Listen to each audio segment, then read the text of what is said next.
Is this ready?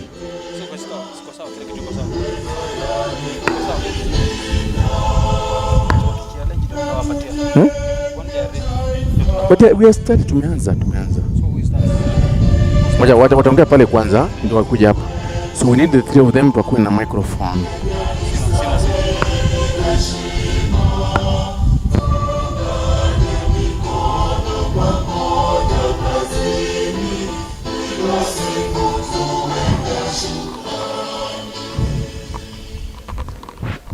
Thank you. So I welcome Madam Dean to come and pray for us.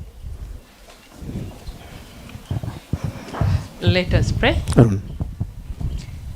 Mighty God in heaven, we give you glory for who you are. We thank you for this institution. This far we call you Ebenezer.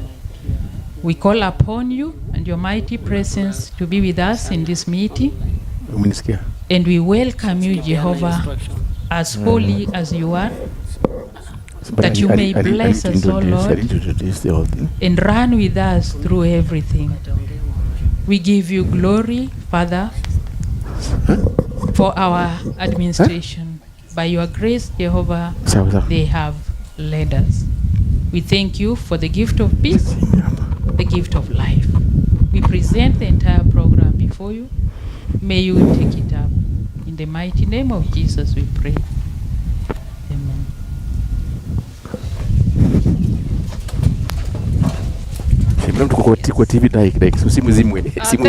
Can we settle down? This is a very important day in our school calendar. I know we have been looking forward to it. And at this point in time, I want to call upon Madam Dean once again to welcome our Chief Principal to open the function officially. Thank you, Madam, for giving me this honor. I'll begin by saluting our Chief Principal for being here. We have different people in our midst to help us celebrate this function. And my duty is simple. We are going to open the session, and I have the honor to welcome our Chief Principal so that he may make his remarks as we continue. Karibu, Commissioner.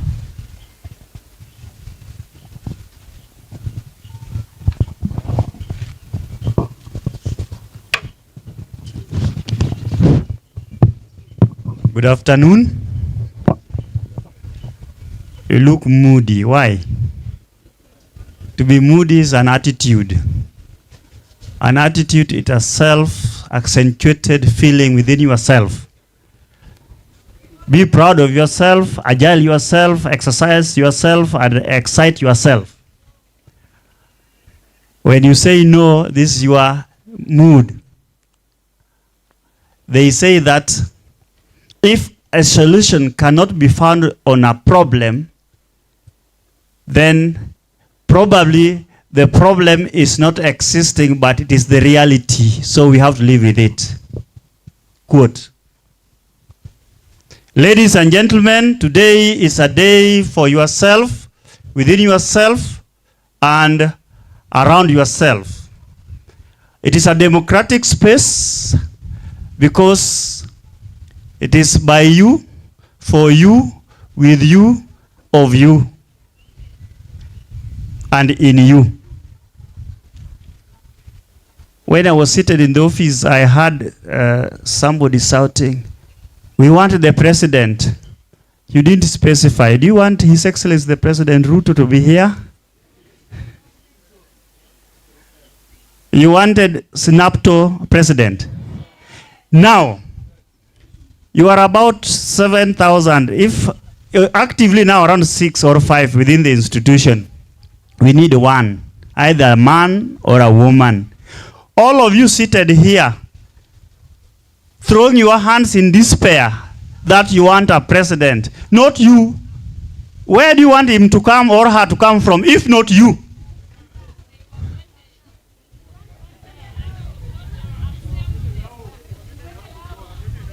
Now, when you talk of the word vetting, underline in red.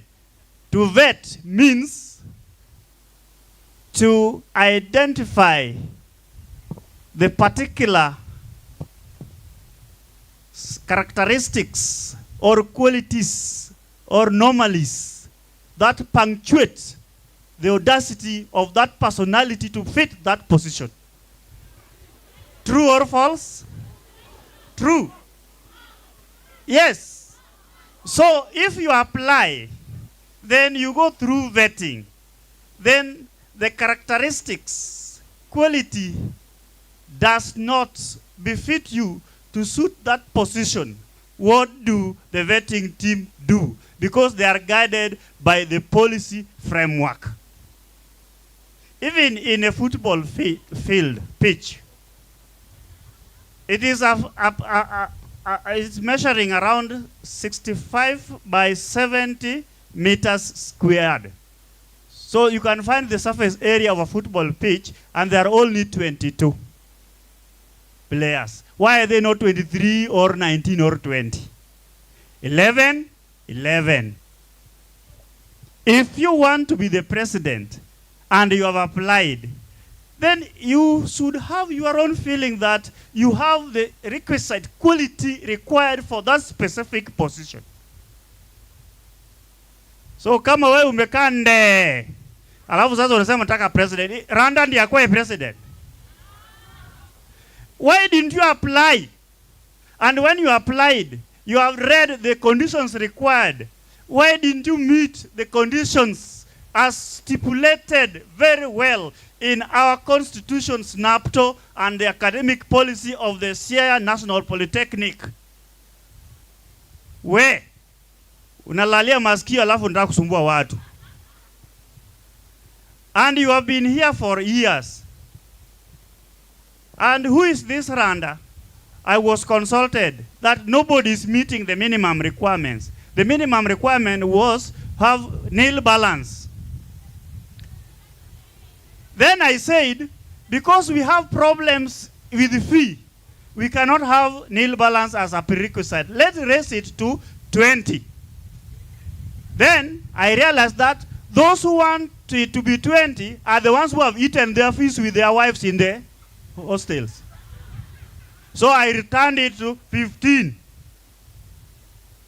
So if you had 15,000 as a fee balance for the Siaya National Polytechnic, and then your name has never crisscrossed any misdemeanoring condition within our regulations, that you have not been sent out or detained or stained with any indiscipline, I think you could be having a president here. But now that you didn't meet those qualifications, and you are still seated here, and you only want one person, even by now you are looking at me. You applied, but you could not meet the minimum. But you have the assertiveness that you want to be the president. True is you are good, because you are a man who is having ambition, a vision, and trending. But now, other core superlative factors dragged you out of the requirements. So if you can't defeat them, join them and we go. The Constitution is also very clear. Those who applied, if by chance they will be elected, they will sit within themselves. They are allowed to nominate now amongst them who can be the president. We say no and you have not read. From where I stand, I talk from facts supported by data and literature. Literature is a published document which stipulates what others have always been doing as the best practice. So when you say no, ni kama unakula tu ugali nde. At your level, you should go through tooth comb and eagle sight or hawk sight the Constitution and understand, interpret, apply so that you become evidently and vividly reasoning. Sasa ukisema ni kama mwenye anakunya busa. That's why you could not apply to be a president. And all of you are eligible. You are all eligible to apply. And lazima umpitie mchujo. Na ukisa chujwa umebaki. No.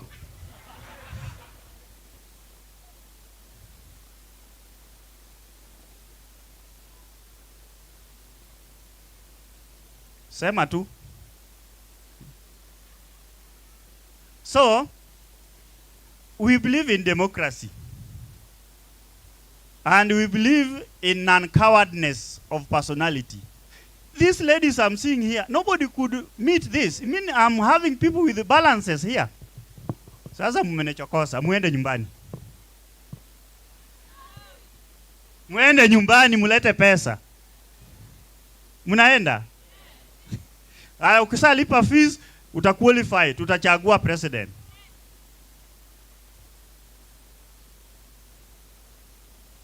That one, I have no excuse over that. I have no regret over that. But I only have to say that we have to conform with the rules requirements.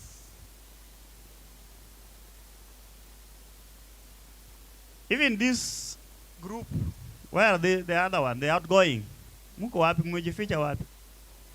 Unajua walimaliza fees, nil balance ndio wakachujwa. Yes, these people cleared fees. So this year, because of the problems we have with capitation, health, I lowered myself to 15.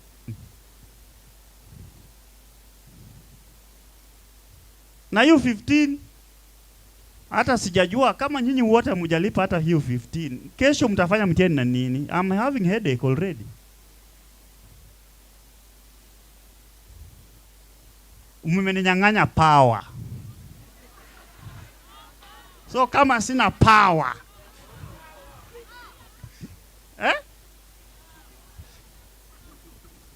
Let's think twice. The institution is not a profit-making organization. It is a service delivery organization which depends on a day-to-day operation of what you pay in. And so if you can't pay and you expect us to give you service, this service, will it be quantifiable, qualifiable, authenticable? It won't.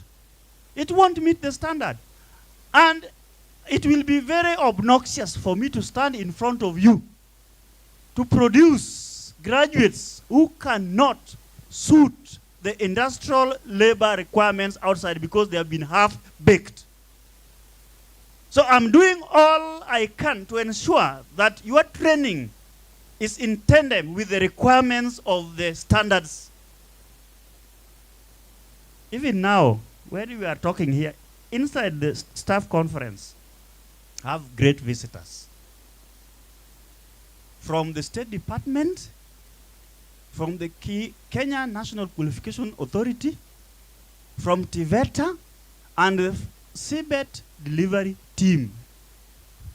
All, you are seeing vehicles have been here for the whole week. They are finishing tomorrow evening to ensure that the qualification awarding body by the name the Siaya National Polytechnic gives exactly what other qualification awarding bodies do, like SEDAC, Eldoret Polytechnic, Meru National Polytechnic, Nyeri, Kisumu. So we have already joined the bandwagon of doing our own assessment. We can only do that if we can offer quality and standard training. That can only be possible if we have a minimum payment of fees of 15. And this 15 is a parental obligation. I've not sent you home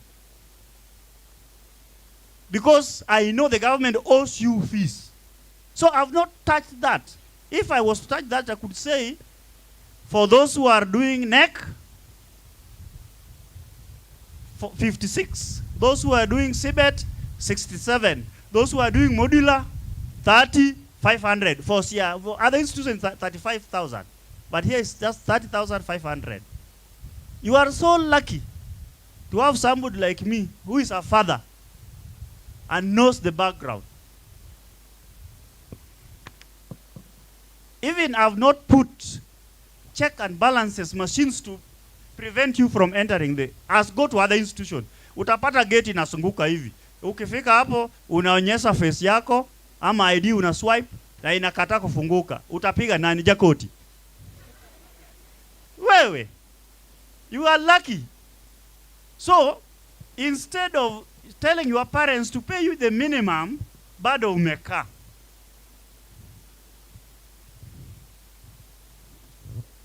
Alafu una demand president. Na we umekaa hapo, si ukwai president. Nani amkataza we? Are you a coward? Huh? I only know the NYS are the ones are not allowed to buy. But the rest here, hata hawako hapa. Hawako.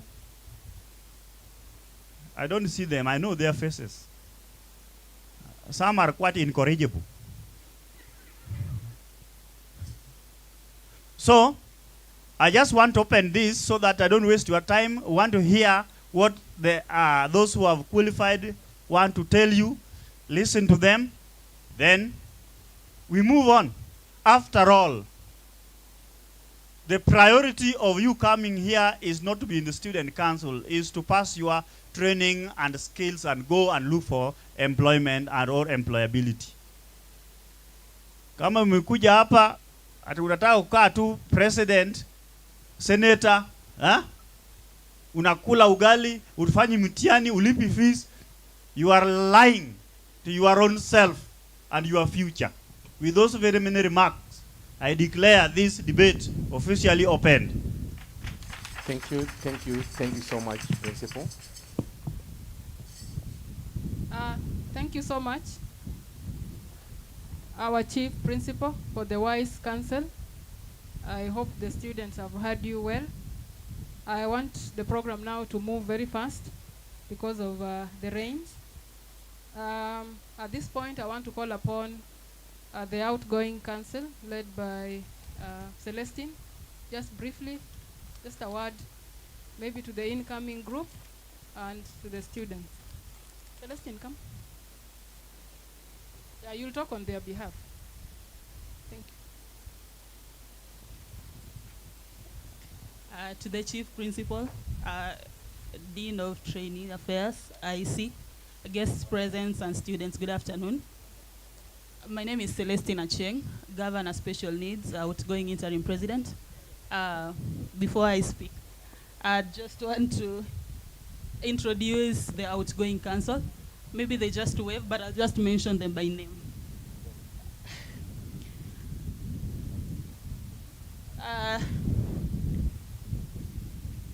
Peter Nanga, CS Finance.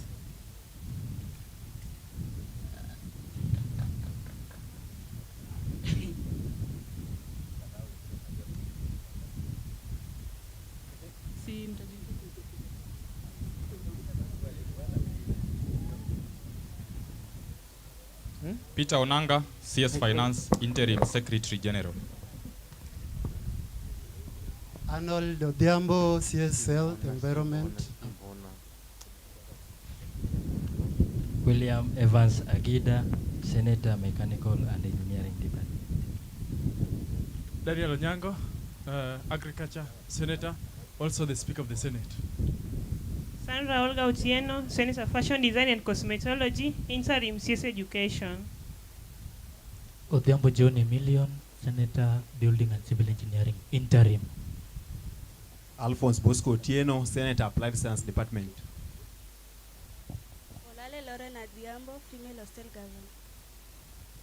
Ayo Frederick Omondi, Senator, Science Department, and also the chairperson of Peer Educators Club.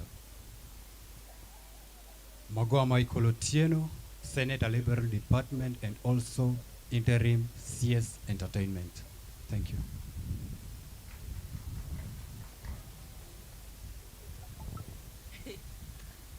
Thank you very much to the outgoing council.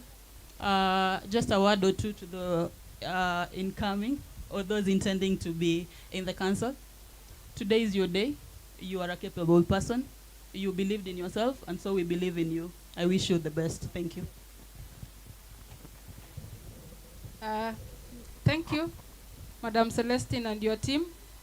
I know some of us are just seated there. We didn't even know who is leading us. Sindio? Some of you are seeing Madam Celestine for the first time. Today is when you are realizing she's your interim president. Sindio? These are very important functions. What we are going to do today is very important for you so that you know how these people are supposed to interact with you in one way or another. You should have expectation as an individual so that when they come here and deliver their manifesto, at least there's something you're looking forward to. Let me move the program. When we reviewed the Synapto Constitution, it gave birth to an independent IEC, the body that is mandated to oversee this election. And at this point, I want to call upon the commissioners who are in IEC. They come so that you see them. The commissioners IEC, please just walk to the front so that they can see the team that is charged with this function. It is a delegated function from the principal, and we have walked a journey that started sometimes on 9th of January this year, and we have come this far. We are very expectant that the baby will be delivered tomorrow, and we are looking forward to this baby, that the baby should be a bouncing baby. Weighing how many kg? 10 kg. Hiyo ni miujiza. Haijawahi fanyika. Kuona mtoto amezaliwa 10 kg. So I'm looking forward to about a 3.5 kg baby tomorrow. Bouncing one. So this is the team that has worked behind the scenes to ensure that tomorrow's function is a success. So maybe they'll just say their name and then we move on. Good afternoon, all of us. I'm Catherine Olombe. I'm in Dean's office as the secretary there. I'm a commissioner of this function. Thank you. Good afternoon. I'm Madam Susan Atieno, the assistant, or rather the vice chair. Good afternoon. I'm Mr. Alois Omondi. I'm an IEC commissioner. Good afternoon, Mr. Maxwell Omondi, Commissioner. Okay, to the principal, our Dean of Trainees, who is the secretary to the IEC, our guests, our outgoing council, our aspirants, and the whole trainees body. Good afternoon. I'm Tabuka Isaac, the IEC chair. I now will not again stand here. I wish I finish up so that because the day belongs to them. So this is your day. It's a debate day. So I just want to speak one or two things and then I leave the program to the rest. Okay. Let me say thank you very much for this afternoon to be gathered here, at least so that we can do the debate and hear from our contestants. This exercise is very important. We started all our way from 22nd of January when the seats for Synapto was declared vacant, and we are happy most of you applied. Throughout, we received applications, and we also gave time for sensitization and civic education, where we were informed of the requirements for eligibility for us to apply for contesting. And we are happy most of you did so as we expected. Now, thereafter, we did the first vetting where we opened a window for for raising appeals and all that and meeting the requirements. And actually we had response from your side as the people who are interested in applying for this particular post. Thereafter we did the second vetting, which ended on which we did on 13th of this month actually, and the vetting was so rigorous. And after which we got the contestants that we are going to have them today in this particular debate. So this exercise as a team, the Electoral Commission is independent, as we have all heard, and our work or mandate was just one, to oversee the whole electioneering process so that it's a credible one. And therefore, the vetting was done fairly because we based on the Constitution and the legal procedures and also the policies that are in place. And that's why we are having the contestants for today. And therefore, I just wish all the best to the team and also to the rest of the training body so that we can have the voters in place. I would wish we have the ICT to come over and just speak one or two things concerning how the election will be conducted.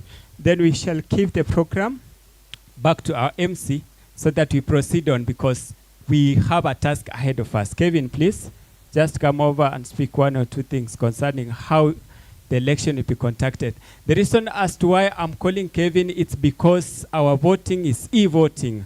We transited in our last election, and currently we are engineering so that it becomes queueless. And therefore, it is important for us to be informed on how the election will be conducted as much as e-voting is concerned. Thank you.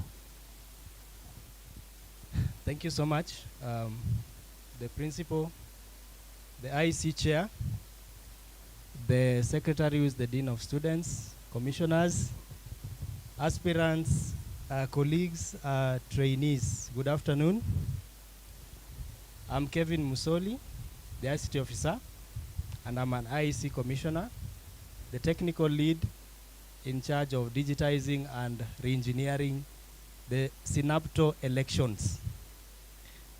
In the past, we have seen or witnessed manual elections where people have done the secret balloting. We transitioned last year to an e-election where trainees were queuing in one of our rooms to do elections via an e-voting booth. Now, we are further transitioning to an queueless election whereby you will just choose your aspirant or your selected aspirant using your phone. It is a very simple process, and it involves your trainee portal. I believe those who are standing or sitting before me in the name of trainees have trainees portals.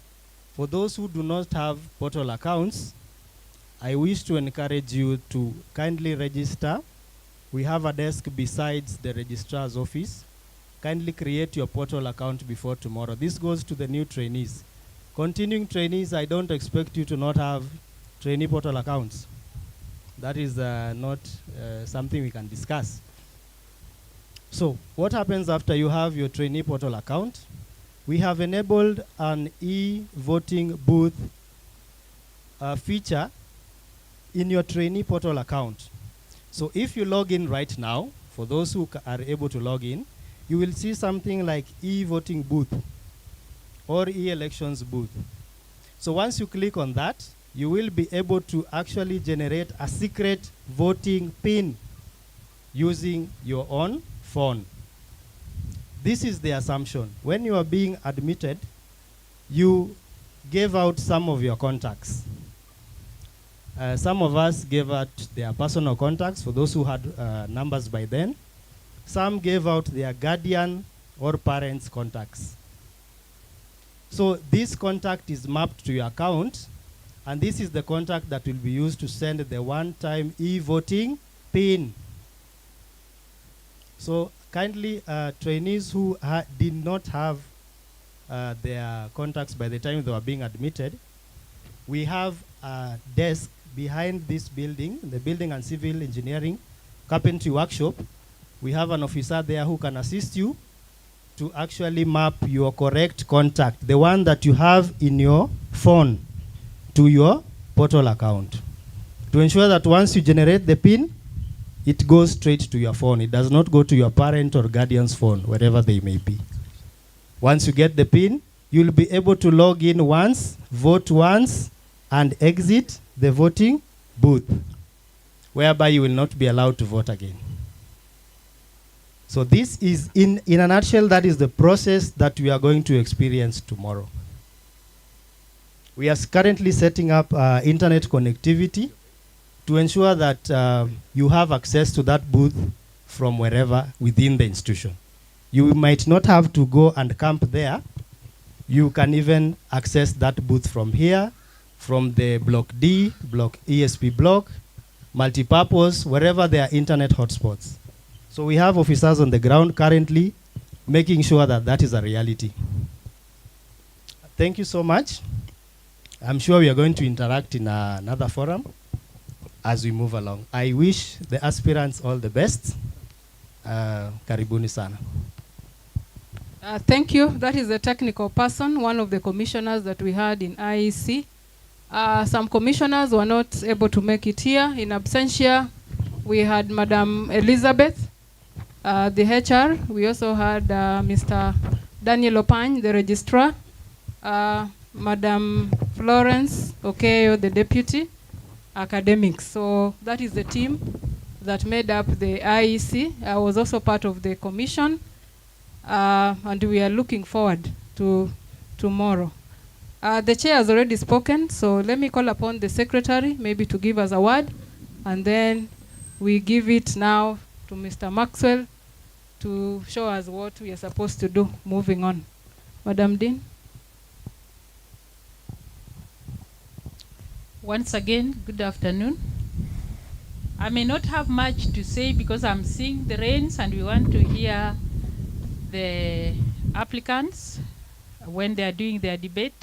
I know much has been said by our IEC chair, so mine is just to welcome Mr. Maxwell to begin the debate. We have been told everything we need to know. Thank you. Good afternoon.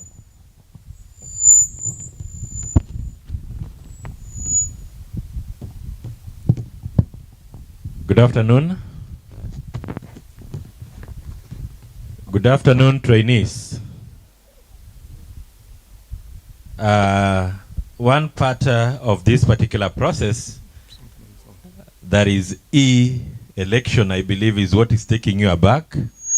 As Kenyans, we are used to queuing, voting, our hands are painted, then you go home.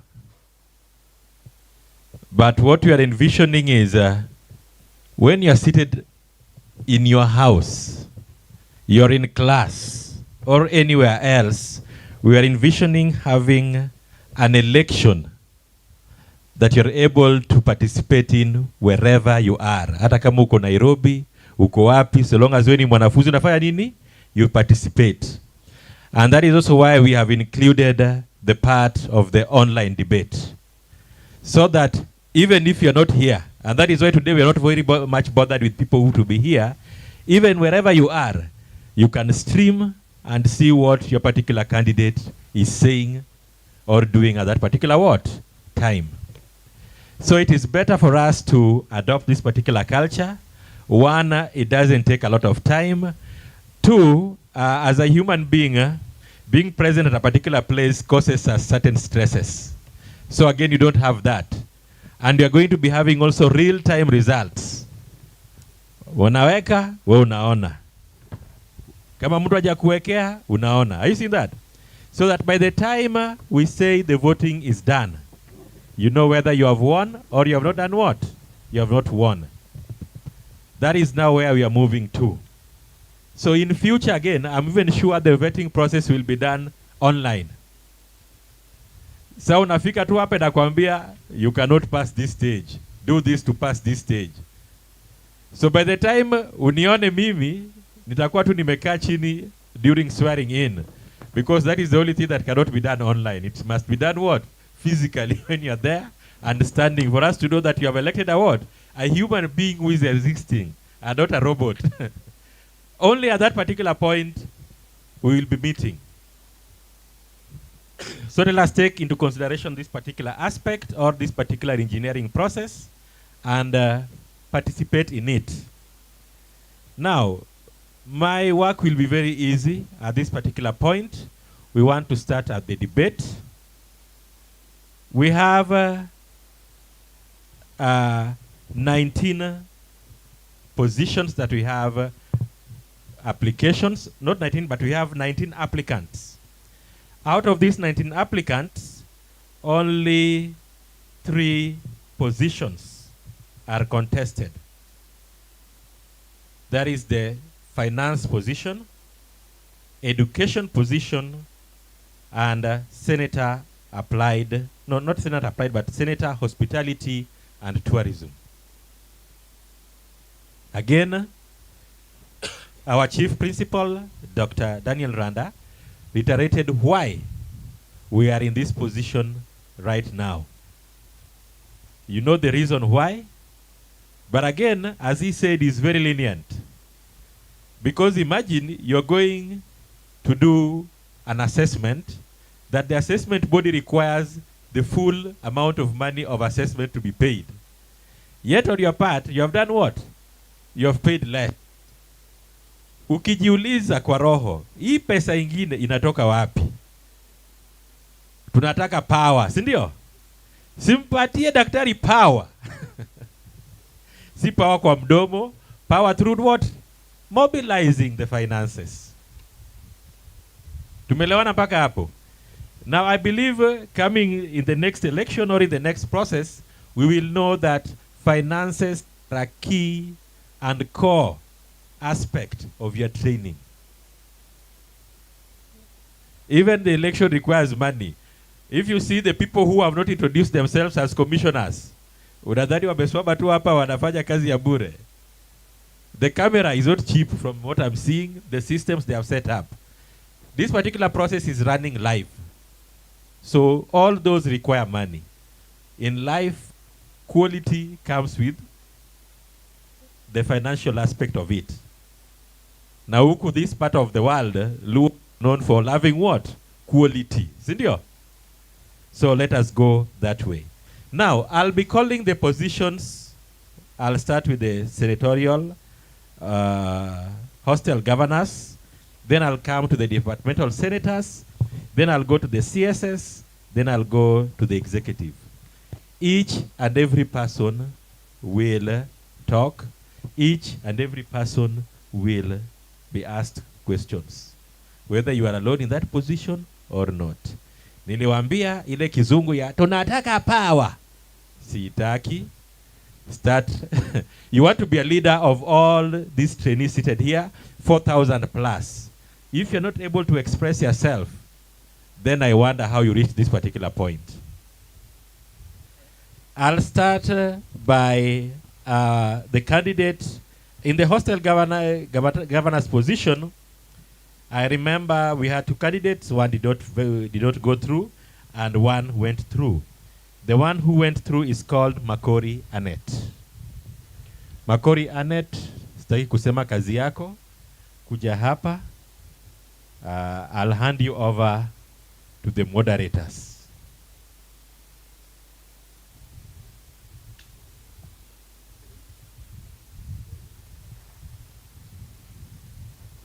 Thank you so much.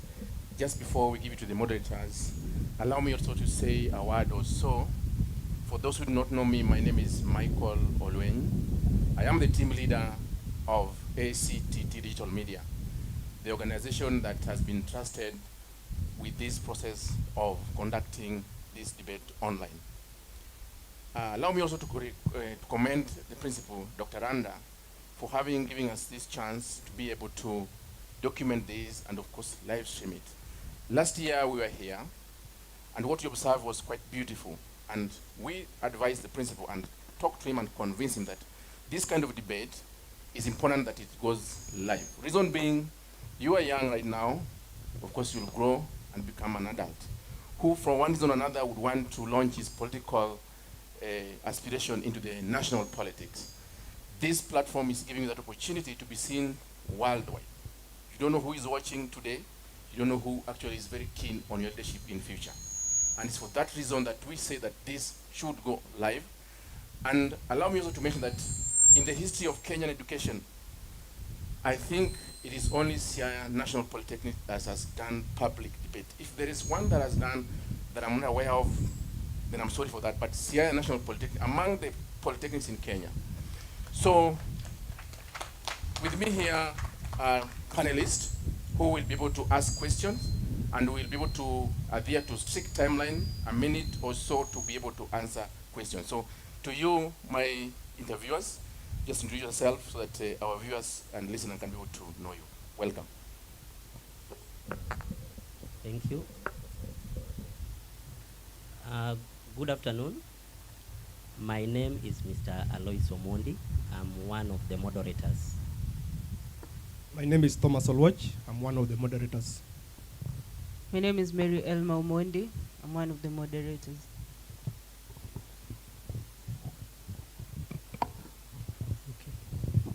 Makori, you can come back.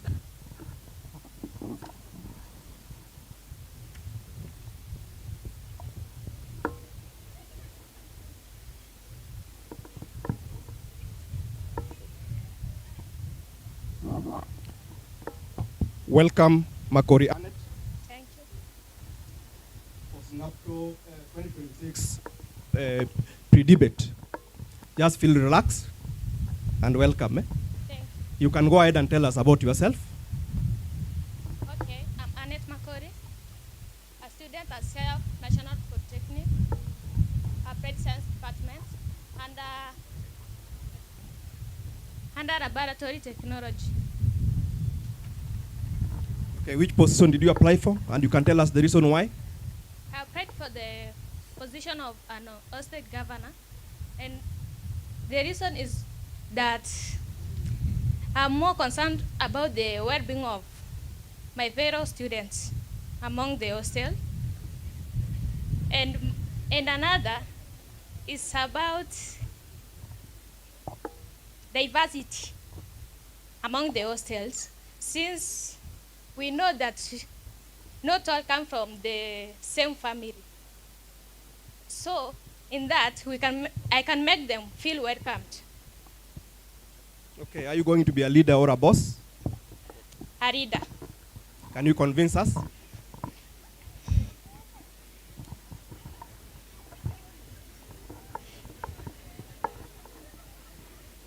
Can you go ahead and convince us why you think you are going to be a leader? I don't think, but I believe. Okay, go ahead and convince us.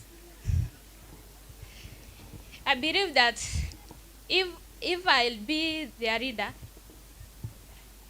I know there is many things that I will change concerning the hostel, more so the environmental in the hostels, and also emotional stress with other students.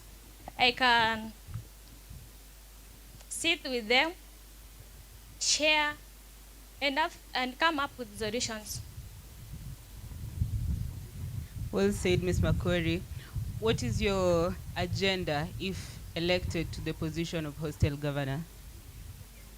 My agenda is to make the residents of the hostels to respect each other, and also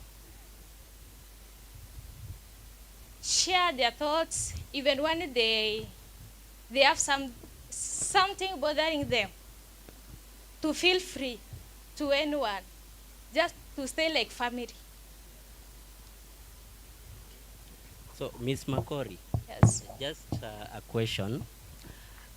I know one of the reasons why you are vying for this position is so that you help your fellow trainees solve some of the challenges that they are facing in the hostels, right?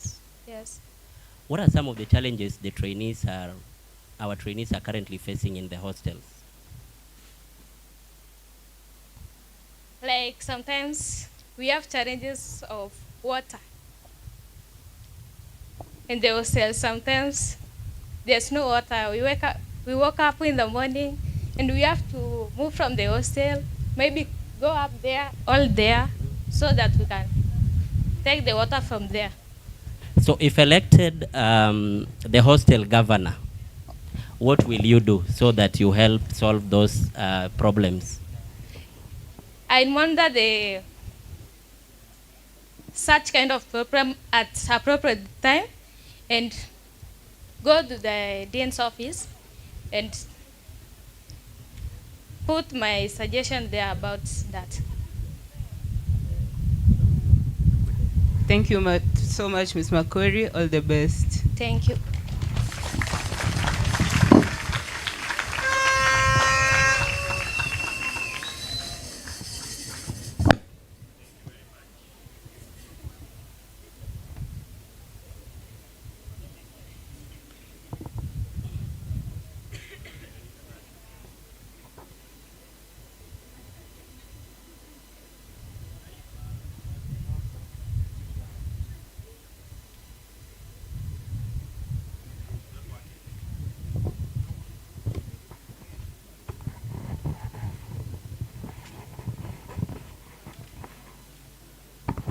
Hello.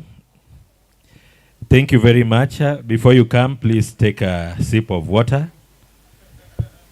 Kuwa mwalimu si rahisi. Now, I'm going to the departmental senators. Among the departmental senators, only in hospitality, we have 2 contestants at the same post. Hizi zingine tuko na moja moja, but niliwaambia lazima ukuje uze sera zako through the guidance of the moderators. Senator Health Science, Doreen Otieno.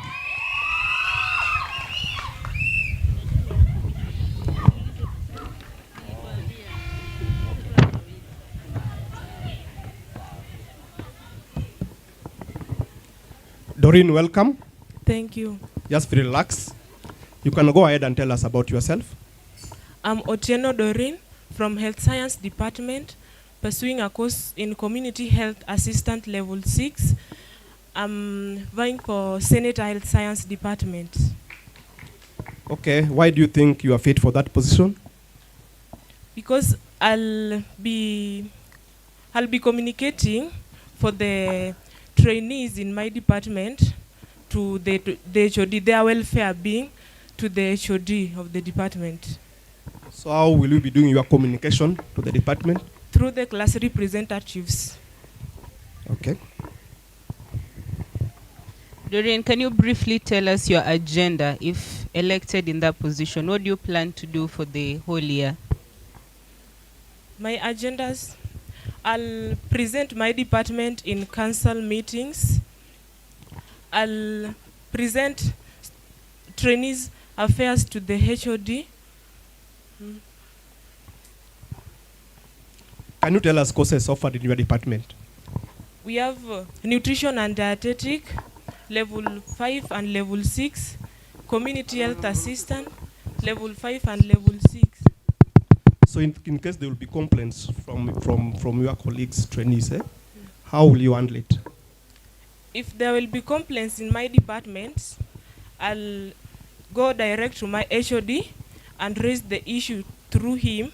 Then I'll come back with the information and give back to the class representatives to tell the other colleagues. Okay, thank you so much. Welcome.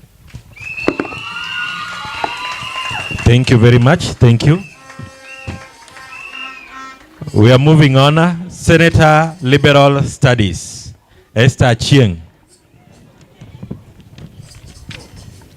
Esther Chieng. Akimaliza nitafuata na Senator Building and Civil Engineering. akwe tayari. Welcome, Mr. Chieng. You can go ahead and introduce yourself in 2 minutes' time. Okay, thank you. I'm called Odhiambo Esther. I'm from Liberal Department, currently vying for... I'm from Liberal Studies Department. I'm currently vying for Senator position. So why Senator position? I'm vying for the Senator position because I intend to work with my class reps and my fellow trainees so that to improve their communication and also so that I can their concerns properly and make sure that their concerns are attended to in time. Are you a leader? Yes. Can you convince us? Actually, I believe I'm a leader because I started leadership while I was still in primary. Yes, and currently I'm also a class rep to my counseling trainees members. And also leadership also located me where I went for attachment. Actually, where I was their leader, actually. I was the one presenting them. So I believe myself that I'm a leader. What are the qualities of a leader according to you, Miss Esther? Quality of a leader, number one, a good leader have good communication skills. A good leader listens to his people. A good leader conveys and presents people's problems according to the right channels that are created. Thank you. Thank you very much, Miss Esther.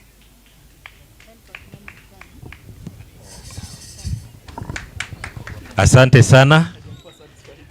Next candidate, Peter Juma Odhiambo, Senator, Building and Civil Engineering. Ukifika pumua mara tatu, be composed, alafu. Building. Welcome. You can go ahead and tell us more about yourself in 1 minute time.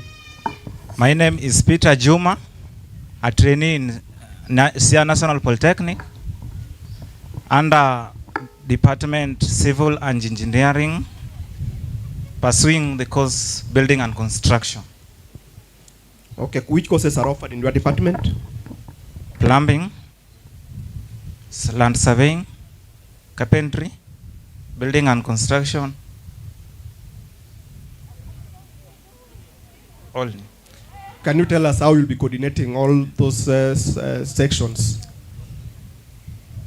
How I will coordinate those is to by working by my representative of those posts, by sending them to the people, to talk to them, to get their voices so that I can respond to them and we analyze whatever is going on. Mr. Peter, what do you know about mental health awareness? Mental health awareness? Yes. I don't know. Protect.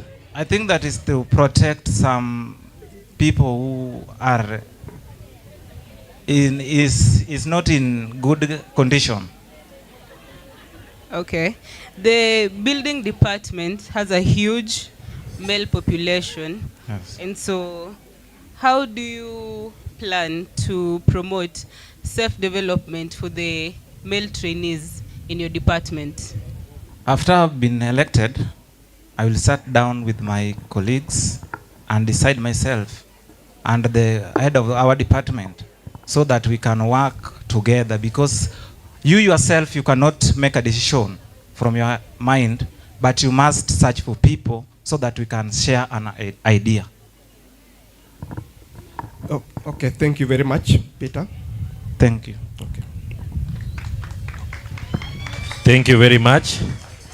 Just to bring to your attention, senators, kama uwezi ambia watu wako wa department what you need to do for them vizuri, hapa mbele wanaweza kukurecall. Sasa tukae chonjo, sawa sawa.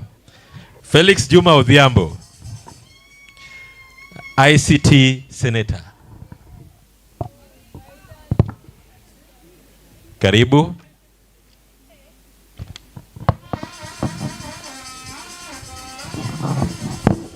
Felix Juma, welcome.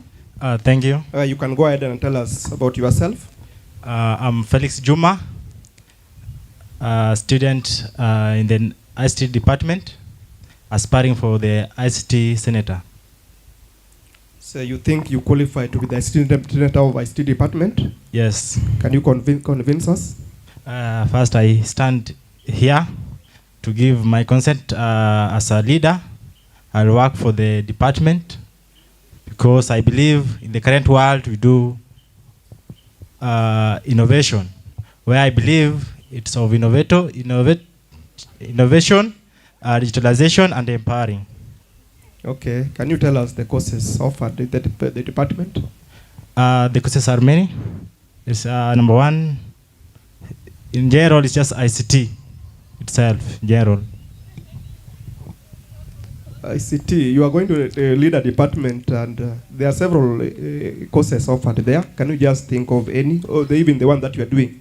Number one is a record archive and archive management, a library information science, and the ICT technician level 6. Mr. Juma, ICT touches each and every person in the institution, all the trainees. Yes. How do you plan to improve digital literacy among trainees outside of classroom? Number one, I will be able to convince and enable every student within the National Polytechnic to use properly the hub in the school, within the school. What apps?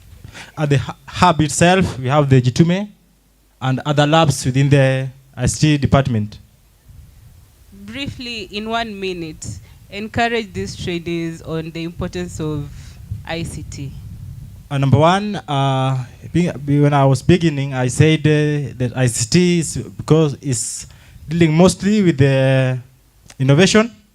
So I encourage each and every student or each and every trainee within the institution and any other trainer who is interested in ICT to come to the ICT department, go to Jitume Lab. I'll be there. I'll work within the department and Jitume Lab.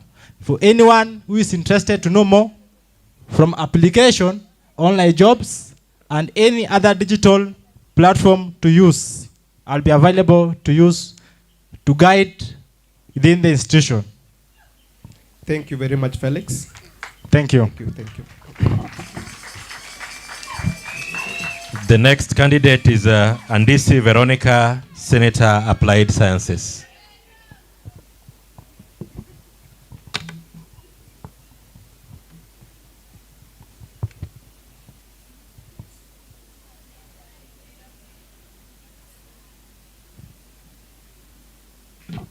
Welcome, Veronica. You can go ahead and tell us about yourself. My name is Andisi Veronica from the Applied Sciences Department, undertaking a course in Science Laboratory Technology. Tell us more about the department. Okay, the Applied Science Department deals with the courses of sciences, and those in the Applied Science Department deals with various courses under the Science Department. Okay. What is your understanding of a National Polytechnic? A National Polytechnic is a higher institution of learning that offers skills and higher technical training.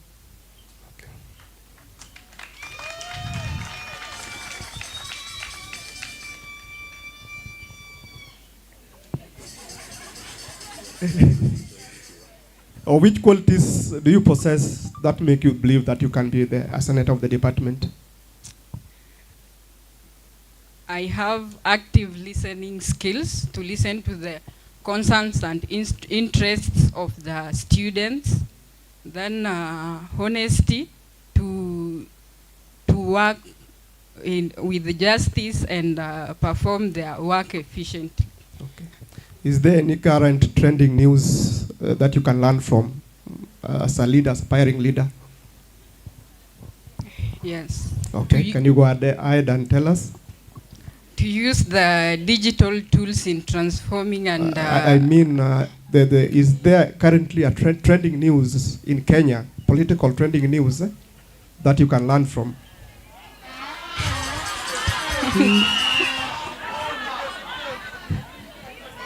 No.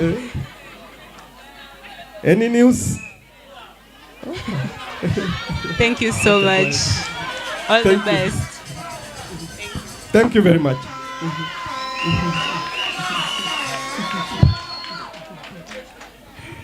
Senator Fashion Stanislaus Anyanga.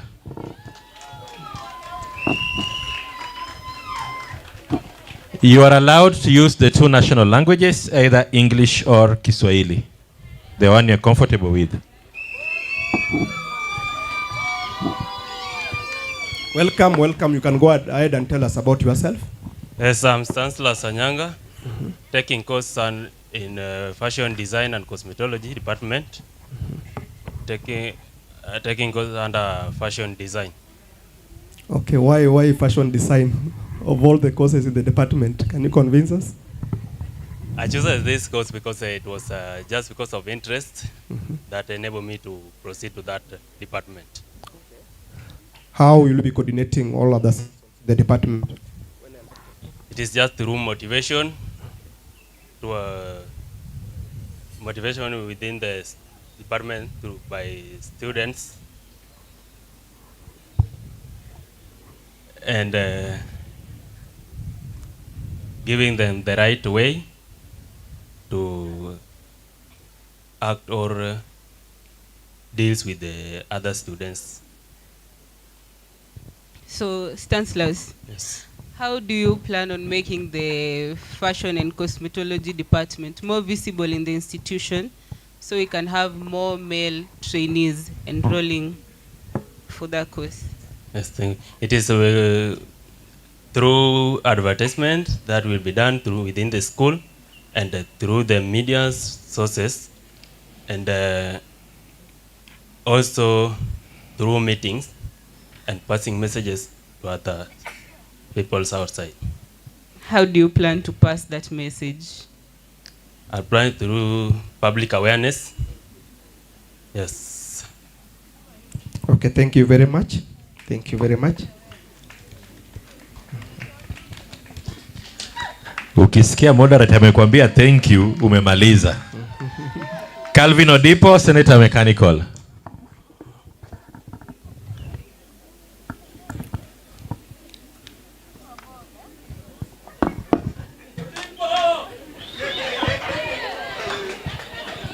Calvin Sadipo, you're welcome. Thank you. You can go ahead and tell us. I'm Calvin Odipotieno, a student at the Siaya National Polytechnic, pursuing mechanical plant technology at diploma level. Thank you. Why did you decide to vie for that position? I decided to vie for this position because I wanted to present my student from the department. In that department, we know we should be getting some resources from the admin, and I was there to vie so that I can bridge the gap towards the admission. And also, I vie for this position because industrial and admission in this school, we should bridge it. Why am I saying this? During attachment, we find some students suffering because of attachment courses or attachment period. Why this? I can help through this by relationship between the industry and the institution. Thank you. In case the administration fails to meet the expectation of the trainee in your department, what will be your next step? Pardon? In case the administration fails to meet the expectation of the trainees in your department, what will be your next step? Thank you. I will accept, and also I will go down, decide, sit with other leaders so that they can give me a better solution and again to face the admin. Thank you. Okay, thank you. Thank you.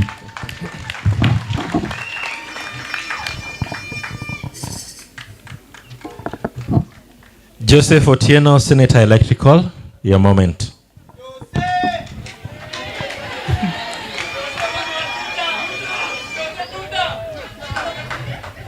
Joseph, welcome. Thank You you. can go ahead and tell us about yourself. So, my name is Joseph Otieno, a student from this great institution of Siaya National Polytechnic, undertaking a course, Electrical and Electronics Engineering Power Option, under the Electrical and Electronics Department. Why do you think you are fit for the position? Personally, the reason I believe in myself, first of all, and the reason why I think I'm fit in this position is number one, I like things to go with technology, and as you know, in electrical is a technology thing, so I want to lead my people to in a way that they can know more about technology. Okay. So electrical is one of the STEM courses. Yes. And majority of the doing it are boys. Can you encourage ladies to pursue the course? So just to encourage ladies who are here, electrical is a good course, and it is a very marketable course outside here. As you know, everywhere nowadays we want power, and electricity is power, right? So everywhere, even now, the gadgets we are using are energized by power, and therefore I encourage everybody, despite the gender, everybody is well and fit for this course. Joseph, what are some of the ways we can protect ourselves during this rainy season to make sure we are not struck by lightning, or we just don't die because of ignorance? Okay, during this rainy season, as you know, electric current is a good, water is a good conductor of electric current, right?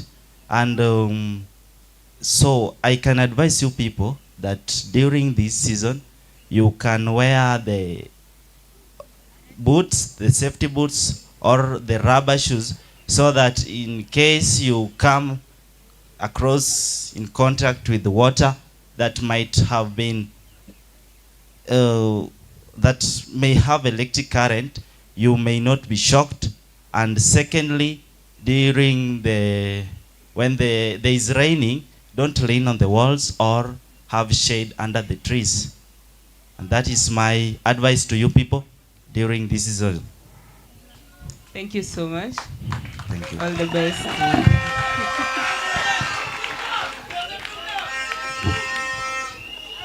Thank you very much. I'll encourage you after this session, especially our candidates who are speaking here, itakuwa YouTube, si ndio? Hebu enda YouTube uone venye unaongea. Ni muhimu sana. Sawa sawa? Amen. Alafu nitakutafuta Jose uniambie, how do I know this water has electric current and this one doesn't have electric current, so that I step on the right water. Now, hospitality. I have two candidates here. One. Sijawaita bado baba. Ama Kuja tu, kujeni tu. Mumeamua kukuja. So we have two candidates, George Oduor and Omondi Sela. So if I may have another microphone.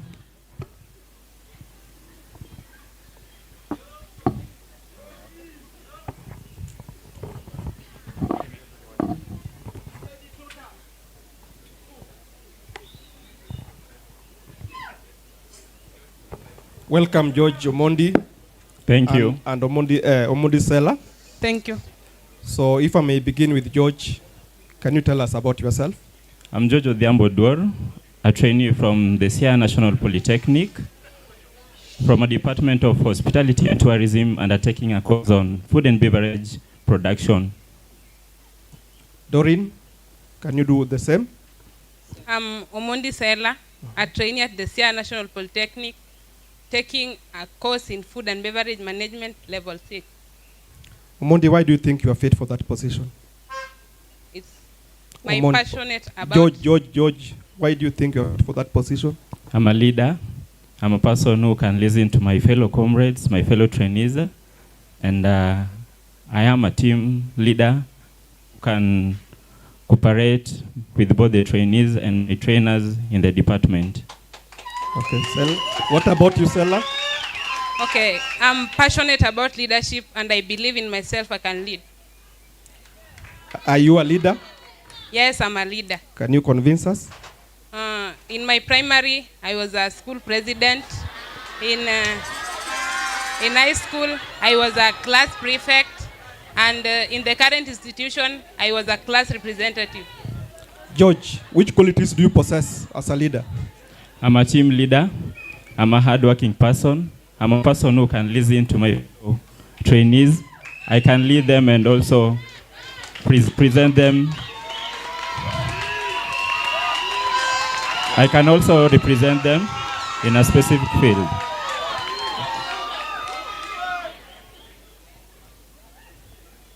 So, Sela,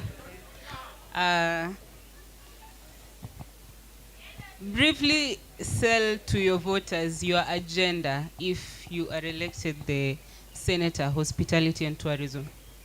Okay, my agenda's equality.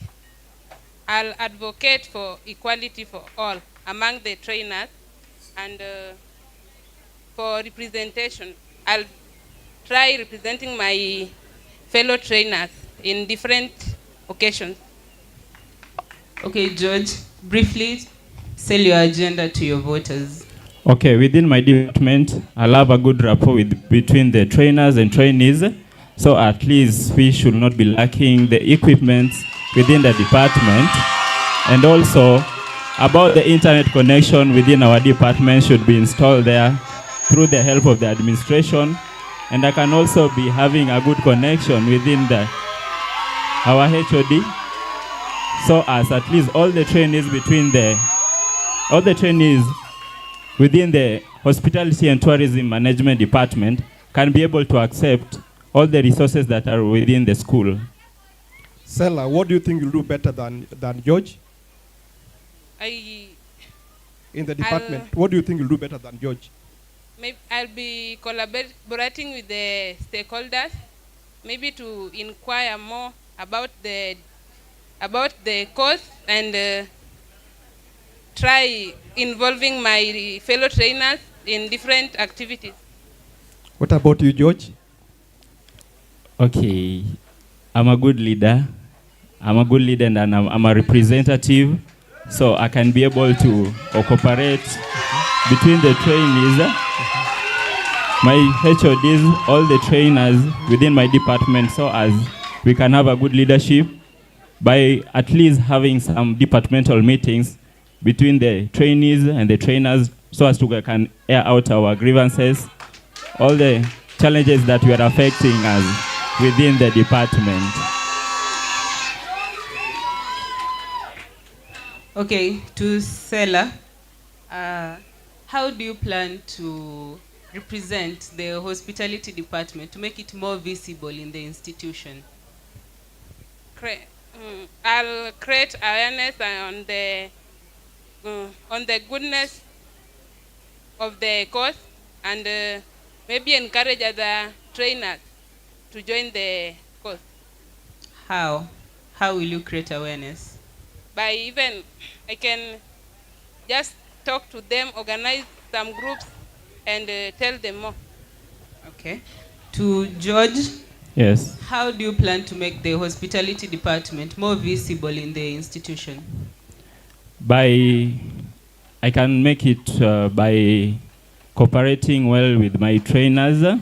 So as all the resources that should be allocated to our department should be available to all the trainees, so as the learning can be taking place in a softly manner.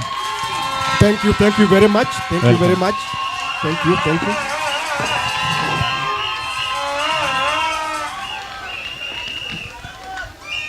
Niliwaambia. Now imagine this, ukiongea hapa alafu voting ikuwe iko live online. Imagine, sijasema nini itafanyika, nimesema tu imagine. Now I'm going to the cabinet secretary's position. The first person I'll call upon here is CS Sports and Creative Arts, Alfred Otieno.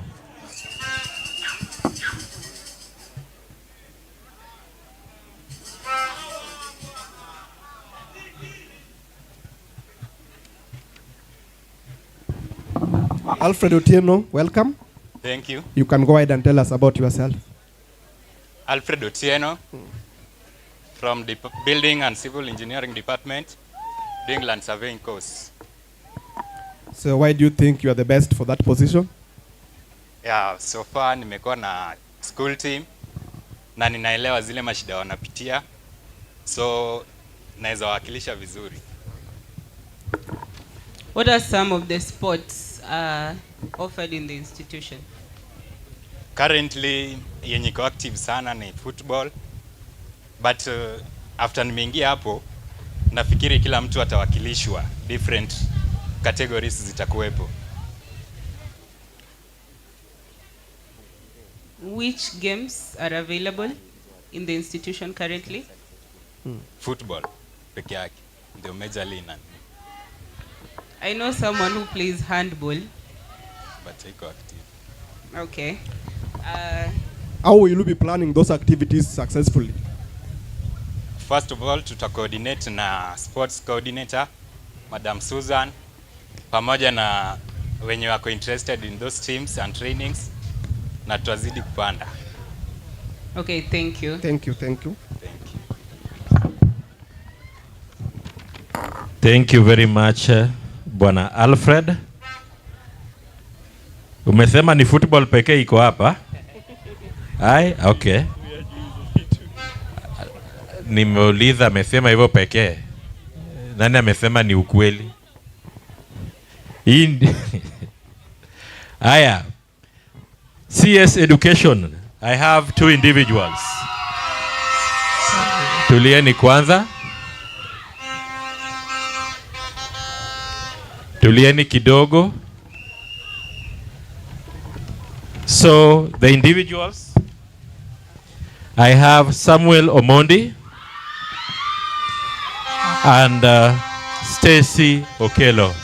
Kujeni hapa mbele, Stacy Okelo and Samuel Omondi. One will be on my right, another one on my left. One will be on my right, another one on my left. Asanteni. Stacy, briefly introduce yourself and tell us why you are vying for this position. I'm Okelo Stacy from Hospitality and Tourism Department, undertaking diploma in Food and Beverage Management. Okay, I believe leadership is service, and me being part of the institution as a trainee, I have experienced the kind of challenges my fellow trainees experience, like the delayed communication, financial issues, and instead of being in the complaining sidelines, I decided to be part of the solution. And I believe I'm the solution they need. Thank you. Same to you. Let me first glorify your opportunity. I'm Samuel Otieno Omondi, student of the Siaya National Polytechnic, taking a diploma in community health services and always ready to serve. The reason why I want this position is because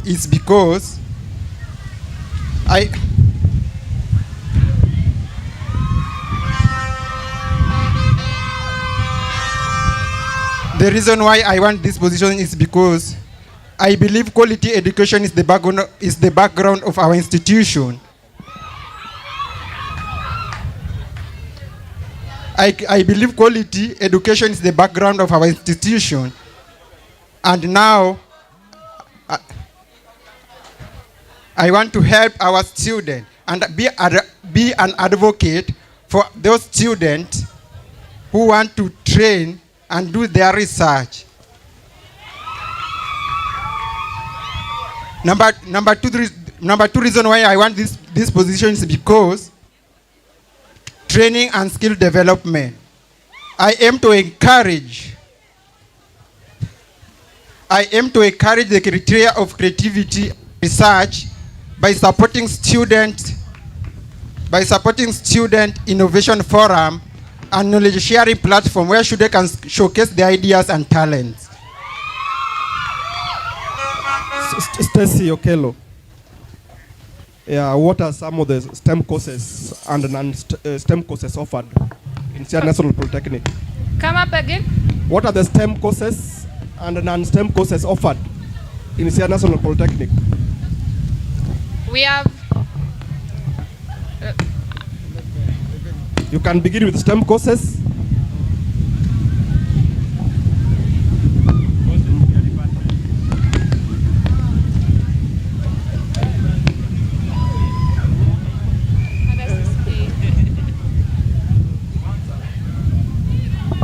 Come up again, please. Okay, can you tell us the courses offered at Siaya National Polytechnic? Courses offered in all departments. Okay, we have under liberal, we have communication skill, life skill. Under business studies, we have accounting, human resources, hospitality, culinary arts, or also known as production. We have food and beverage service, catering and accommodation. Under information, communication and technology, we have computer packages, IT technician.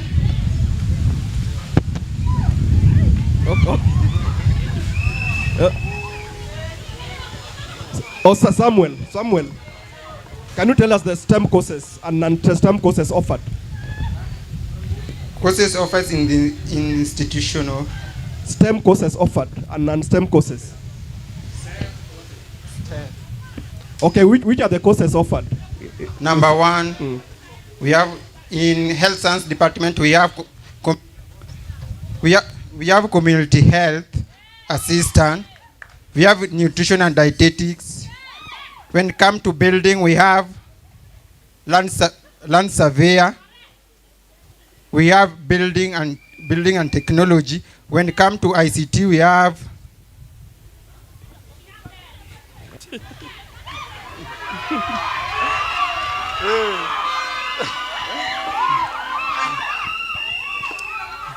ICT. Mr. Okay. Samuel, briefly describe the modularized curriculum. Pardon? Briefly describe what you understand by the modularized curriculum. Modularized curriculum, the meaning of modularized curriculum is about building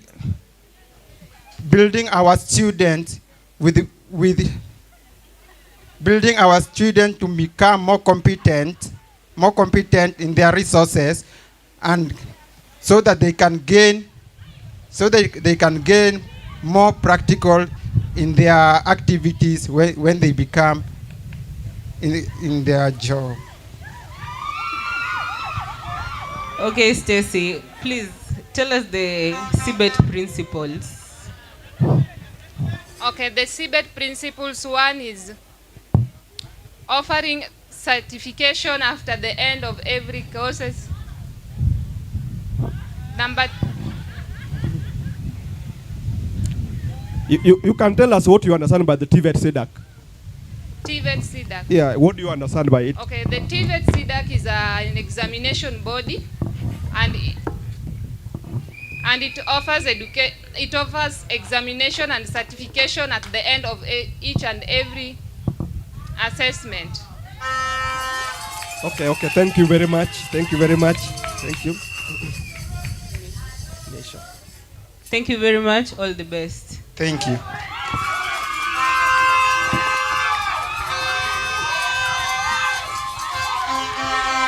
Kabla tumalize, Kevin, unajua TVET SEDAC ni nini? The board. Which board? Haya, kuna sababu nimeuliza, sababu nilikuwa naona na participate sana.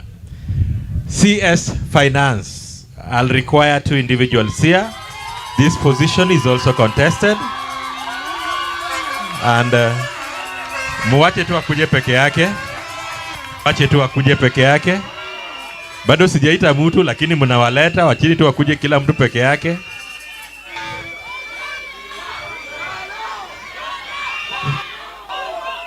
Kevin, ngoja kidogo. Swali yenye nauliza, mkiletwa hivi inamaanisha mtaongea ama mtaongea? Hiyo ni swali. Haya, Kevin, hii ilikuwa ni swali kwa huyu na huyu mwenzangu. We have Christopher Waringa. Who is Christopher Waringa? And we have Charles Omondi. Who is Charles Omondi? Asanteni. I'll request. I'm seeing a very beautiful lady. Na napuliza vuvuzela unaweza dhani. Paka nashangaa kifua yake. The people who are celebrating, tafadhali, we require maximum silence to listen to the moderators and listen to what our candidates need to say. Boss, umeingia tu saa hii. Tiwalo, si relax kidogo.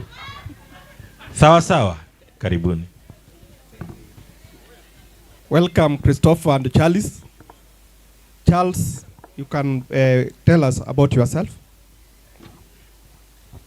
I'm Charles Omondi Carlo. I'm a trainee in Siaya National Polytechnic, undertaking building and technology. Which person did you apply for? I apply for CS Finance. Can you tell us the reason why?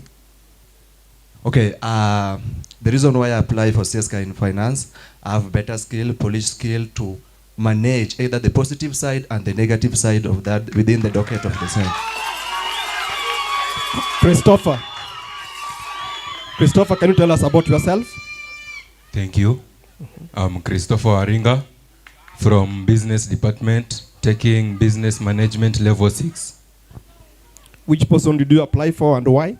I applied for CS Finance and Resources, and the reason being that I'm a leader by birth. I'm the firstborn in our house. Yes. Currently, I'm also a leader under the Anglican Church of Kenya, the Kayo department, and I know how to manage the youths. They are well, but they do need someone to take them through on how to manage their funds very well and to be very conversant with their money issues. What past experience do you have in handling money? I have past experience in handling money. First, from home. I do handle the money because I'm the firstborn. Second, I have been a treasurer under a parish. and I'm well conversant with the transactions carried out and recording of the transactions in the required books of account. Christopher. Yes. Charles, tell us your first experience in handling money. Okay, before I joined the institution, I was a leader in 4K club in my lower classes.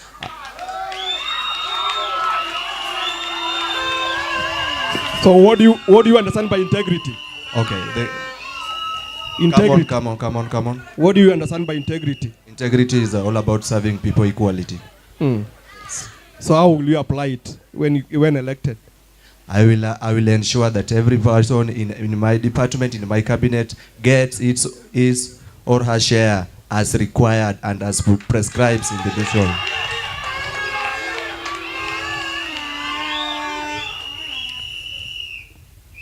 So, Charles, how will you help the council raise funds in legal and ethical ways in the institution? Very simple question and straightforward. Thank you. One of the way is by funding or organizing the fundraising by our able student. And currently, for instance, if you take a population of 3,000, each person can contribute 50 bob. That is 150,000. That is a well and ethical collection of tax. So, what technologies do you know that support financial reporting? The technologies are so many, but I want to give you one. E-Citizen. Even everyone can pay via E-Citizen. You can pay driving license. You can pay.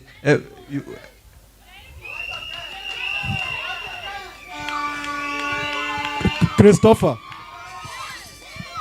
which system are currently used in Siaya Polytechnic in handling money? Sorry?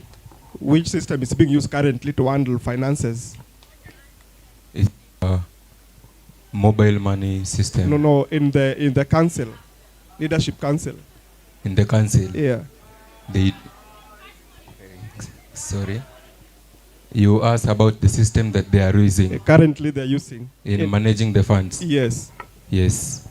Yes, currently, on my capacity, I do know that they do handle their money through the system of mobile banking, that is via the bank accounts. Also, they do, I suppose that they do have the M-Pesa. Yes, they do have the M-Pesa, and through those, they do manage the funds of the Sinapto. Is there anything new that we are going to bring in when elected? Yes. When given the chance and the power to undertake the duties of a CS Finance, I'll be able to upgrade the systems of managing the funds. I'll be able to allocate the resources very well for security of our funding. We will also improve on the security, on the passwords, so that our funds may be well organized in the institution. What about you, Charles? Come on. What about you, Charles? What new are you going to bring in the finance section when elected? Okay, as I told you earlier, that I'll mobilize youth and try to contribute funds and help the vulnerable people. So, this is for both of you. How will you make financial information easy for the trainees to understand to avoid conflict? That's a very easy question. I'll ensure that I'll be a bridge between the trainee and the trainer to flow and make the communication fluid through the channel. Christopher? Thank you. For me, I would, oh, sorry. May you kindly come up with the question again? How will you make financial information easy for the trainees to understand to avoid conflict? Okay, one, I'll go to those levels of classroom of classes through the class reps and the senators to identify on the needs of the students, so that after then we would come up with the nice way of communicating via presenting the information of financial records through the petty cash books, through the vouchers and the cash books themselves. Yes. Okay, for both of you, let me give it to Charles. In case you are accused falsely of mishandling finances there, what would be your next step? Okay, accusation is there, and everyone should live by accusation. The first step, I'll find the source of information, and the lastly, and the next step is to abide by the law of the SINAPTO laws. What about you, Christopher?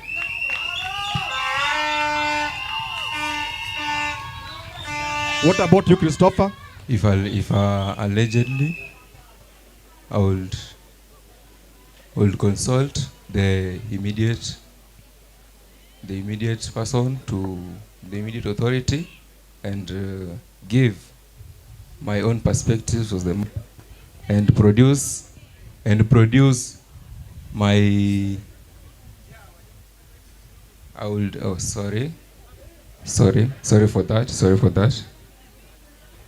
Thank you very much. Thank you very much. Thank you.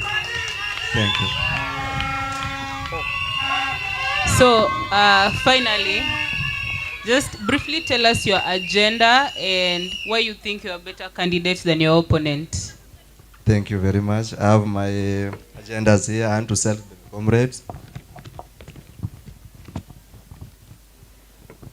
One of the agenda that I will ensure that comrades are well understand with one. I'll have public participation as from the north to the south, from the east to the west, so that we have the equity and equilibrium for the docket of the finance. Two, we comrade trainees and trainers, we have to embrace each other and become unity and support the organization that are in the school. Through buying the goods that are being produced by our own trainees. For example, we will ensure or we will request the principal to impose the rule that avoid importation of some certain products that being imported in the school. One of the product is liquid soap. Hello? One of the product is a liquid soap. Honestly, we trainees, we have the ability to make a liquid soap within the school. And we will ensure that we will request the chief principal to impose the rule that the products being made with our local trainees. Two, we will support our trainees, such as Christian unit. They have a special gift there. This is their pen. Christian Union, they have their pen here. We will support them and we will buy their pens so that we produce and have their name. Thank you. Thank you, Charles. Christopher, briefly, tell us your agenda and why you think you're a better candidate than your opponent. Okay. One of my agenda is this. I will ensure transparency in money handling, and also I will ensure transparency through presentation of the financial records. Two, my second agenda is this. I will ensure that resources are properly mobilized in order for proper utilization and good outcomes for the students. Third, I will conduct money raising programs and also come up with and also reach sponsors and the money lending institutions, also the programs that enable students to come up with money to continue with their schools. And the fourth point is this. The fourth point is this. I will ensure that our resources in the schools are properly used, and we reduce wastage in our resources through water spillage and also poor internet usage. Thank you. Thank you very much, and all the best to both of you.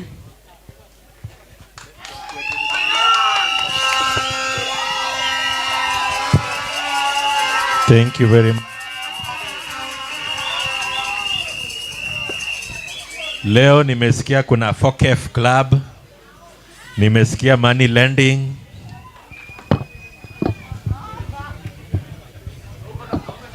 Na gani ingine imebaki? Now, importation. Oh, nimesikia pia importation. Those are terms nimetoka nayo hapa leo. Now, I'm climbing up the ladder. Hapa nataka kizungu mzuri.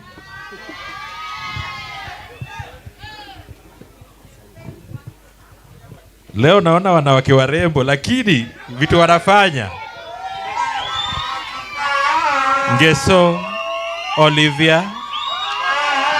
Simngoje kidogo, ngojeni kidogo. Ngoja kidogo. Ngojeni kidogo.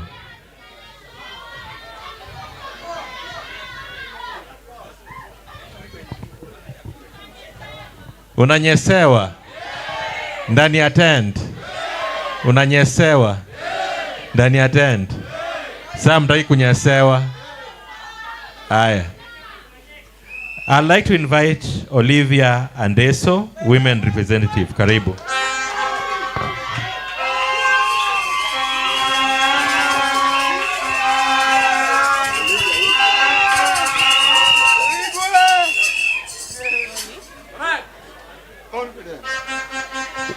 Welcome, Olivia. You can go ahead and tell us about yourself. Well, I'm Olivia Ngeso, a student here, pursuing a course. I'm from Liberal Department, pursuing social work and community development diploma. Why did you choose for that position? Can you go ahead and tell us why that position? Okay, the reason why I applied for this position.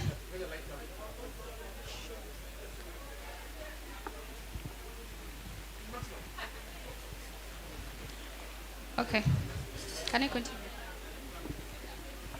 Why did you choose to vie for women position? Okay, the reason why I applied for this position.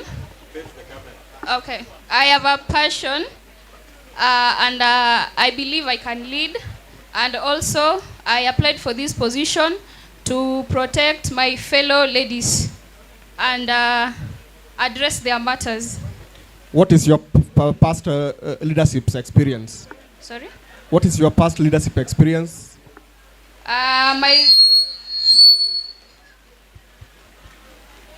Pardon? What is your experience in leadership? My experience in leadership. Yes. Okay. Have you been a leader before? Yes. Tell us your experience. My experience as a leader, for the ones I was leading, I used to communicate to them well, address their issues as needed, and make sure positive feedback is given to them as needed. Were there some challenges that you learned from, that you can apply now here to be a good leader? Some challenges.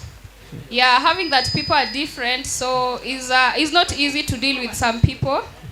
And as a leader, you have to accommodate every person the way she is or the way he is. Yes. Olivia. Yes. What do you plan to do to the women of the Siaya National Polytechnic if elected? Oh, thank you for the question. Okay, if elected as the women representative of the Siaya National Polytechnic, I will address their matters. First of all, since I joined this school, I never saw my fellow ladies being grouped together to say their challenges. and the things that affect them in the institution. So if I'm elected, I'll make that one be the first priority. We as ladies or as women, we need to be heard. And gender equality is something that should be taken into consideration. Thank you. So what are some of the challenges that women currently face in this institution? Challenges, there is, okay, challenges depends. They are personal.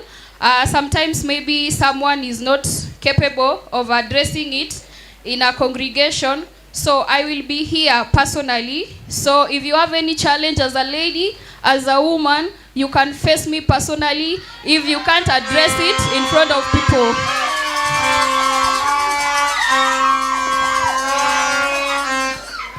Okay, you have said you are from the liberal department. Yes.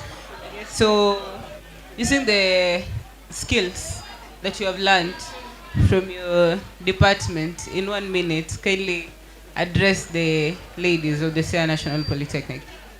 Okay, my skills, actually, first one, I'm an active listener. When you bring to me your problem, I'll actively listen and act upon it. The second one, I'm very confident that I will help.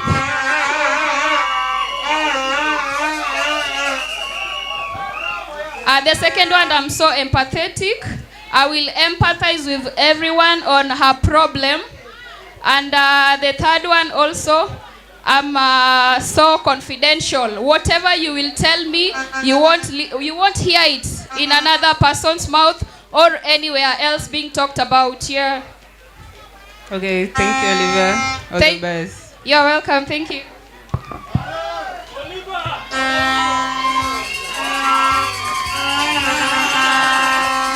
Leo.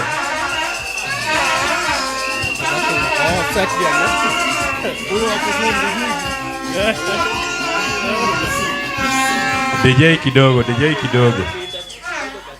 Nimesikia word ingine. If you want to look for me, see me personally. Find me personally. So who is fighting me personally? Now, Secretary General. Now I'm going up the ladder. Hey, Kevin. Bungo jeni kidogo. Huyu jamaa amevaa yellow.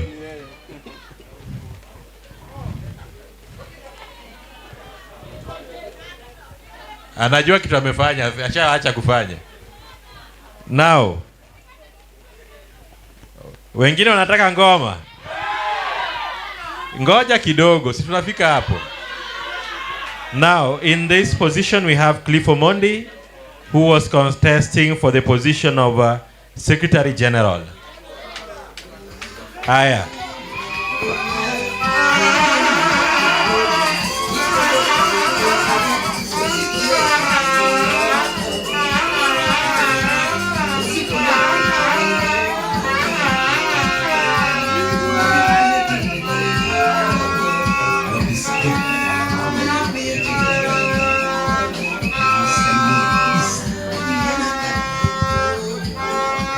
Yeah.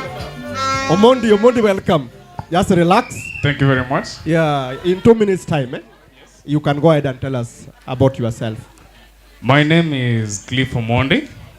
I'm a trainee pursuing Building Technology Level 6. That is under Building and Civil Engineering. Of all the posts, why did you choose this, the one that you are trying to address on? Actually, I'm a leader. I've been a leader, and I aspire to be a leader. I have this notion in me that I have to do it. Leaders always have to take the first step. First step to lead, first step to do all the things, and always first the things to...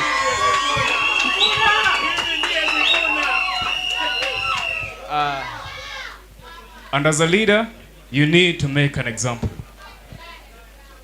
Okay. As Secretary General, how often will you be communicating to your comrades? How often? I'll always communicate. This is not once, not twice, not thrice, but severally. Because as communication goes, thank you. As communication, we really need to communicate.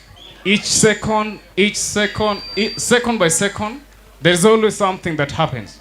So I'll be conversant and I'll be communicating every time whenever there is a communication or something to say. How will your leadership promote responsible use of digital platforms? First, we as the youths, we know ourselves as Gen Zs, and the Gen Zs know very well how to use digital platforms. So so let me say that if there is anyone who lacks the digital knowledge, then I might be obliged to say that the person is not a Gen Z. So we as the trainees of this institution, it's true that there is a unit called digital literacy where we are taught how to use the digital, to be in the digital realm. Okay, if there will be misinformation spreading socially in the internet, as Secretary General, how will you address that and correct if maybe it is giving a bad picture to the Polytechnic? First, I'll have to check at the roots of the problem. I'll have to consider a lot of things as to how, why, and in which way do this misinformation gather. So I'll have to go step by step because there is no need of acting rationally. Cliff. Yes? Describe your leadership style. Mine is a democratic leadership where I'll have to do what my fellow trainees want, that is which and when it's legal to do so. Have you ever been in a situation where you had to resolve conflict among people that you really mean something to you? Yes, severally. Oh, okay. Describe how. First, I called them privately. I had to identify first what was the issue among the two parties. I called them privately. I told them, or we conversed and reached a point where we had an agreement. And to the truth of the matters, I was able to resolve their issues. Not one, not two, but severally. So in a situation of conflict between the president and the vice president, how will you handle such a situation and what will you do? First, these are my seniors, and me as an advisory committee, I'll have to call them privately, have a meeting with them. Then if we reach an agreement without reaching to the deputy dean, if there is the matter is minor, there are matters that we as the trainees we can resolve, but there are matters that I have to involve the deans or of trainees to handle. Okay, what is the role of a secretary general? Role of a secretary general first is to take minutes whenever there are council meetings, take part in advisory committee, be a chief advisor to the president, among many others. Okay, thank you so much, Cliff. You're welcome.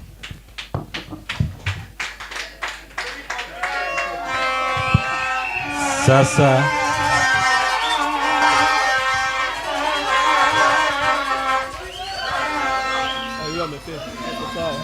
sijaitana.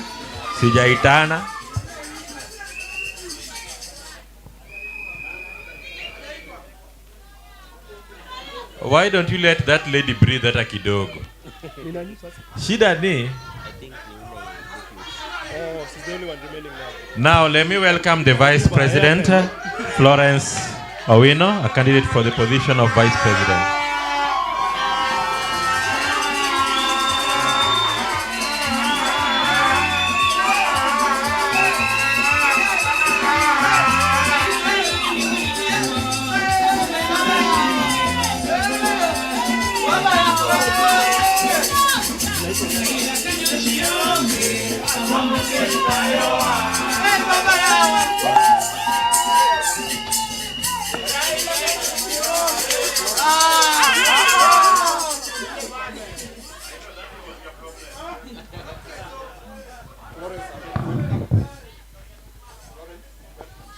Thank you. I'm Florence Awino Lwea, a student at the Siaya National Polytechnic, pursuing a course in nutrition and dietetics level 6. So what are the essential qualities of a leader that you possess for that position that you are vying for? One, I am somebody approachable, I'm self-disciplined, and I'm somebody aggressive. Have you ever been a leader before? Yes, I've been a leader before. Can you tell us your first experience in leadership? My first experience in leadership, actually, I was in high school. That was my first experience. I was the dormitory captain. Then later, I became the school assistant head girl at Sinyolo Girls High School.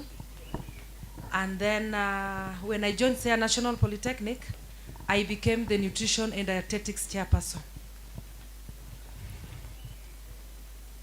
Florence, briefly describe the modularized curriculum. The modularized curriculum, it's a curriculum whereby students are being assessed orally, and then after the oral assessment, they also have sitting exams. And there is also assessment after each and every assessment. Can you explain to the new trainees your role as a deputy president? One, my role as the deputy president is to work hand in hand with the school president. Two, I'm supposed to stand in for the president whenever he or she is not around. I'm supposed to take part in the school development. I'm also supposed to bring unity among the students. I'm also supposed to promote academic excellence within the institution. So what do you do differently in your role that is different from the president? One thing that I do differently from the president is that I am supposed to maintain discipline within the institution. How will you maintain discipline in the institution? One, in case there is an issue, I will always call for dialogue because I believe in dialogue. Have you ever been faced with a situation whereby you have to choose between what is right and what is popular? Yes. Can you tell us more about it? It was a bit tricky. But one character that I possess is that each and every time that I'm faced with something tricky, I always consult my seniors. Okay. Yes.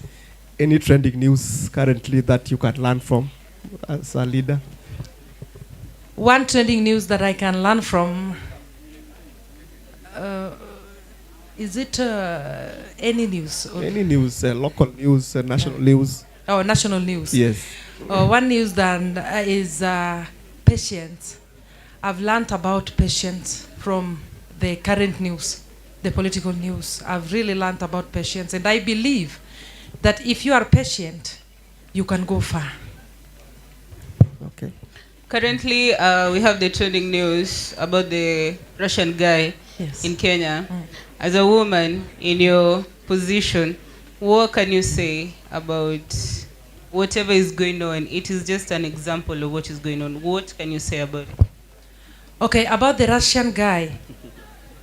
It's so unfortunate that our women and the young women, especially young women in Kenya, are the one who are affected. But also I saw the Russian guy was also in Ghana. But what I can talk about the Russian guy is that I want to encourage my my young fellow women to always be aggressive. And I can advise them to work hard. Okay. what are the hierarchies of reporting in the institution in case of any challenge? Or in case you are faced by any challenge, one, you can go to your HOD and then you talk to your HOD. If the matter is not settled, we have the Dean of Trainees. You can go to the Dean of Trainees in case the issue, but what I know, our Dean of Trainees in this institution are just superb.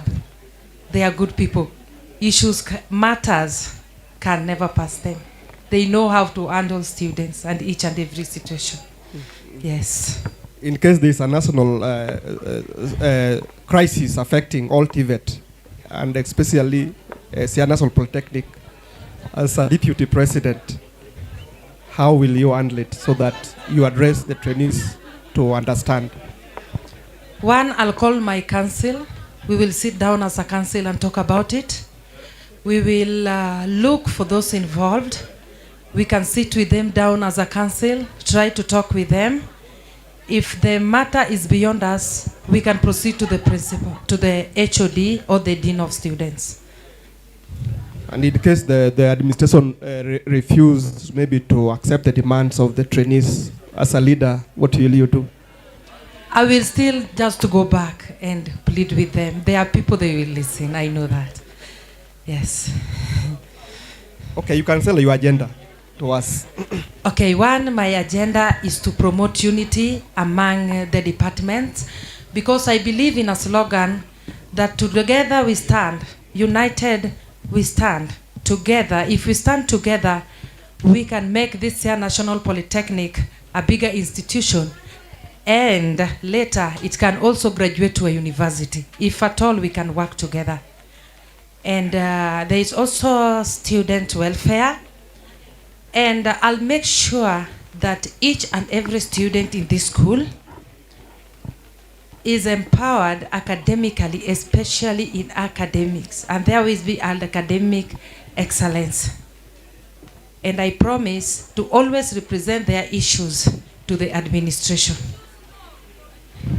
Thank you very much. Thank you, Florence. Thank you. Okay, thank you.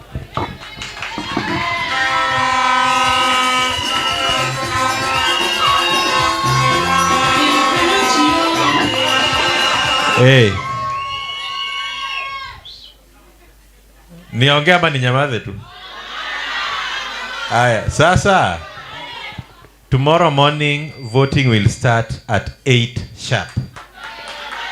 Tunaelewana mpaka hapo? Tumeelewana mpaka hapo? It will be online, but because najua mnasumbuana na simu sana, we are going to be having support here within the institution. But at 8 sharp, the candidates who are there, the positions that are being contested for, make sure your agents are there. Kwa hayo machache, asanteni kwa kuhudhuria hii kongamano. Muwe na usiku njema.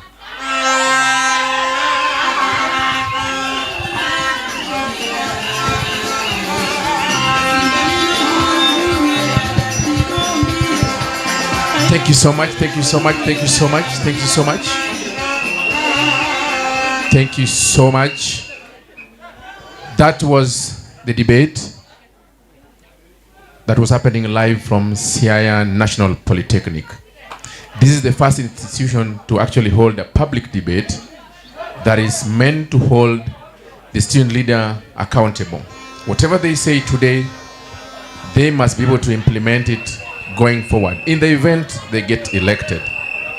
For the very first time in the education sector, for the very first time in the higher learning institution, Siaya National Polytechnic brought to you live debate pitching the aspirant. As you can see, the aspirant, some of the aspirants are being escorted by their supporters. And tomorrow also will be live on Siaya National Polytechnic's social media platform. So tune in, we'll have panel discussion. We'll asking the students what is their experience about the digital voting. And the engagement will be on throughout the day until the time the Electoral Commission will be announcing the winner. Until tomorrow, my name is Michael, the team leader, ACTT Digital Media. And we believe this is the way to go. Other institutions, please copy what Siaya National Polytechnic is doing in terms of student leadership, where they hold a public debate. Until next time, we say thank you so much for those who have watched online. Please tune in also tomorrow to be able to catch this live. Thank you, and may God bless you from wherever you are. Thank you.